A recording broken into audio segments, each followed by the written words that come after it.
A King and a Court of Fools by H. Ryan. Written and read by Larry Enright. Copyright 2011. All rights reserved. Warning. Stop reading. This is my journal. It's classified information. Top secret. This is your last warning. Stop now or I'll pound you. I mean it.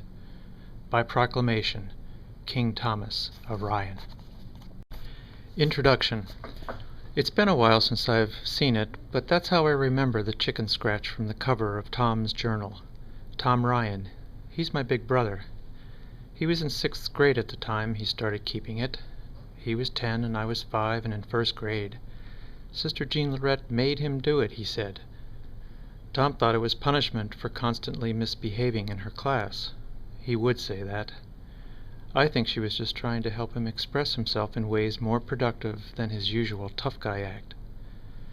Speaking of tough guy acts, I've always imagined that if he had had room on that composition book cover, he would also have written, "You're still reading, aren't you? I warned you, but you couldn't stop, could you, you nosy baloney? Well, it's too late now, and don't bother wiping your prints off the book. I have my ways. And don't try to hide either, I'll find you. Go ahead, keep reading. But once you know the secrets, it will be the last thing you ever read." Tom was big on threats. That was his modus operandi. He was under the impression that it was the only way to get anyone to do what he wanted. So he picked on us a lot, but we all knew he was a softy deep down. All talk, no action, you know the type. I honestly don't remember him doing anything really nasty to anyone, except kids who were picking on us or one of his friends. And I'm sure he felt totally justified in those cases because he was doing it for a good cause. Of course, I can't speak to his behavior once he moved on to high school. I saw less and less of him, and the gang had by then disbanded. But before that, we were all part of his gang, and under his protection, whether we wanted to be or not. Tom's journal is long gone. It's unfortunate in a way. It would be much better hearing his story from his own words, rather than from my memory of the events that took place that year. It seems like so many years ago, but I imagine, like all other evidence he wanted lost, he covered it with tester cement and burned it when he moved on to the 7th grade. Or maybe he buried it in the side yard. We'll probably never know. I'm sure he'll never tell, and I doubt Mom and Dad will be digging up the yard any time soon to find out. That leaves you with me to piece this together. You have to keep in mind I was only in 1st grade at the time, so my reading skills were limited.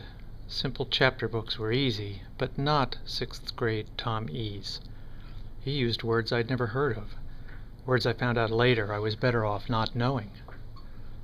How did we get our hands on Tom's secret journal? My other brother, Sam, and I, who shared a room, found it. We used to sneak into Tom's headquarters, despite the threat of his keep out or die sign. Or maybe it was because of that sign, and the inherent danger involved in tempting fate. In any case, we'd played with the toys he never let us touch. We'd look out his window at the Ioli's house across the street just like he did when he was preparing for a mission. And we'd rifle through his drawers looking for his secret stuff. That's how we found it. He kept it hidden under a pile of shoes in his closet. It smelled like old shoes, too. That was cool. But the coolest thing? The journal was about us. Tom was chronicling the adventures of his gang for Sister Jean Lorette.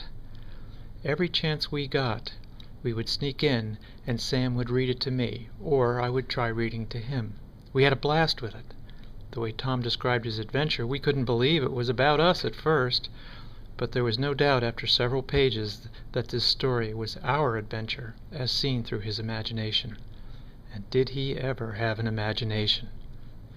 So, if you're willing to accept it on that basis, and for what it's worth, sit back, relax, and enjoy the story of a king and his court of fools.